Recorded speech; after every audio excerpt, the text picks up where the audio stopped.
Y este es el contexto de las 5 jornadas de protestas que se están viviendo en Irán. Jornadas donde pareciera que después de casi 70 años de acoso que vienen sufriendo los 90 millones de iraníes con un régimen totalitario, con un régimen fuertemente represivo, en medio de la crisis económica galopante que se agravó en 2025 pero que viene ya de varios años, pareciera que hubiera una decisión de muchos de haber perdido el miedo, porque las imágenes que estás viendo allí son imágenes de cómo directamente van contra una sede de la policía. Esto ocurrió en Asna, en la provincia de Lorestán, que se convirtió en uno de los focos más calientes de esta serie de manifestaciones que comenzaron, es cierto, el fin de semana pasado en Teherán, que tienen como origen directo, como catalizador, una crisis económica por la caída del poder adquisitivo, por la devaluación récord del rial iraní, por cómo los precios, sobre todo en alimentos, están prácticamente subiendo, casi duplicándose en algunos casos en lo que ha sido el último año.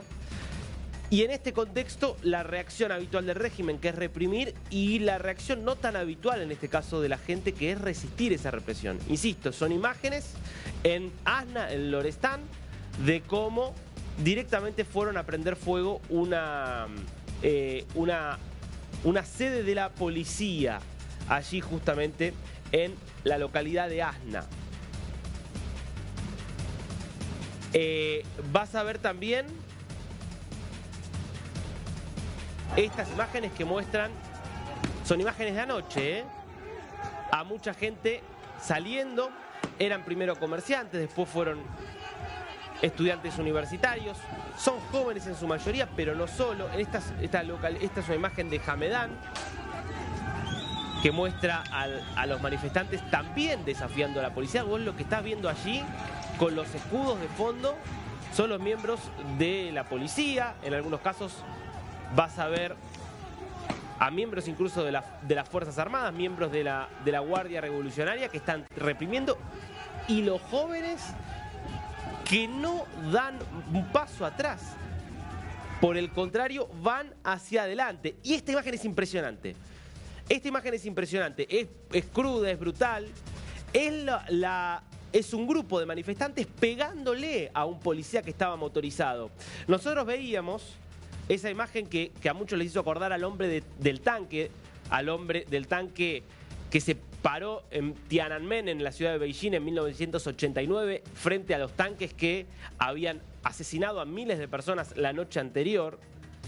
Y era un joven que se paraba delante de un grupo, de una banda de motorizados. Esta imagen, excelente. Eran esos mismos motorizados de las fuerzas Basij en concreto, que son la rama de la Guardia Revolucionaria que está... Ahí está, que van motorizados muchas veces y que están pensados para ejercer el control político, para sofocar una revuelta ni bien empiezan a estallar las primeras chispas. Porque están afincados directamente en los barrios. Bueno, justamente uno de esos motorizados quedó solo, el resto de sus compañeros se fue. Y lo que estás viendo ahí es que la gente directamente fue a darles una golpiza. Obviamente algunos de los manifestantes diciendo, bueno, basta, porque tampoco se puede matar a un tipo por más que sea miembro de una fuerza represiva de esta forma. Pero son señales muy preocupantes para el régimen, porque son señales de mucha gente que está perdiendo el miedo. Y mira lo que pasó cuando se producía el funeral de Amir Hassem Kodayari,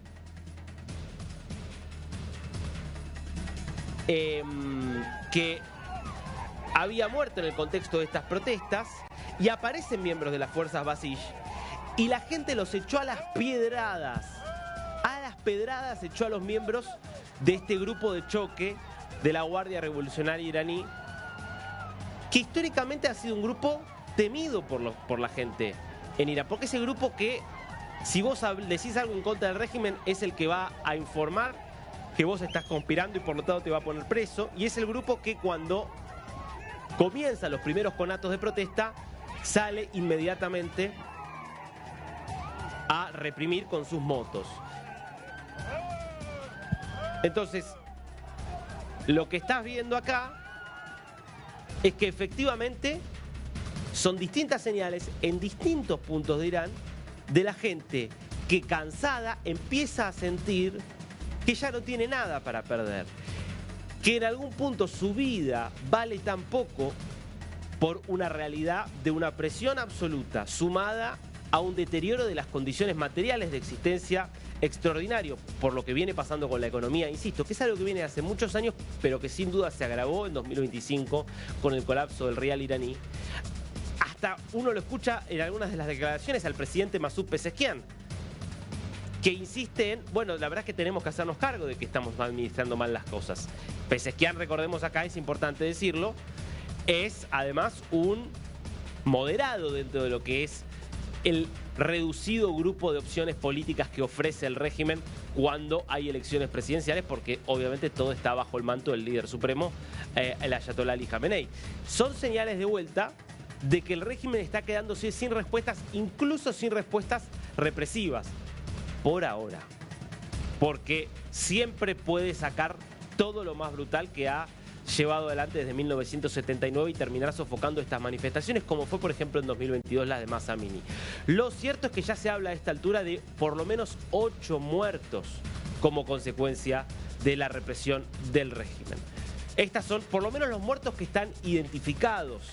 Un joven de 15 años, Mostafa, Amir Hossein Kodayari, de 22 años, es justamente el joven cuyo funeral estabas viendo allí, que se realizaba cuando llegaron los miembros de las fuerzas Bashik y fueron echados por los familiares y amigos de Kodayari, de 22 años, Kobadat Shirbani, de 27 años, Sayad Balmanesh, de 28 años, Bahad Gaedi, de edad no identificada, Sayan Asdolahi, de 28 años, Ahmad Khalil, de 21 años, y Dariush Ansari, de 37 años. Son por lo menos 8 muertes ya identificadas. El régimen solo reconoce 2 de estas 8 muertes, suele pasar. Ahora, atención con esto, porque estamos ante un régimen que de hecho ya viene aumentando la represión. Por eso es tan heroico lo que están haciendo estos manifestantes. Cierra 2025 como el año récord en fusilamientos por parte del régimen. En realidad son ahorcamientos. La forma de la ejecución en Irán es un ahorcamiento con una grúa en una plaza pública con una soga azul. Es la forma en la cual este régimen, con lógica medieval, ejecuta a los disidentes políticos en pleno 2025, ya 2026. Terminó con 1.500 ejecuciones. Irán, uno de los países que más personas ejecuta en el mundo. Es decir, esta gente sabe que o los matan las fuerzas Bashik mientras los reprimen, o los arrestan después y los terminan ejecutando. A eso se exponen. Y sin embargo, parecen no tener miedo. En ese contexto irrumpe Donald Trump, el presidente de Estados Unidos, con un mensaje que es fortísimo para el régimen.